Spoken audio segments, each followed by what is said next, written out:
चुपचाप खन्तीमा छाप ड्याम्का ड्याम भन्थ्यो हो रहेछ।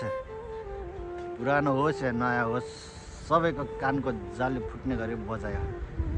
तर शत्रुले सरापेको देशमा एउटा राम्रो मान्छे उज्यालो नेपालको नायकलाई चिन्न सकेन नेपाली जनताले। त्यसमा अलिकति मन दुखाइ छ।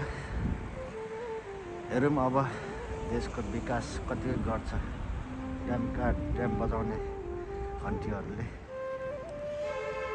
साह्रै राम्रो लाग्यो खन्तीले पुरानो महलवनहरूलाई सोत्तर बनाएको छ।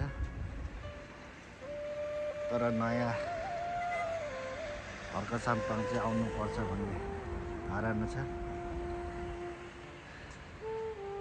शक्तिले सरापेको देशमा हेरौँ कतिको अब प्रगति हुन्छ। हामी जस्तो विदेशीको नेपालीहरूलाई देशमै कसरी टिकाउन सक्नुहुन्छ त्यो अब बालन सरकारको काम हेर्न बाँकी छ। जय बालेन।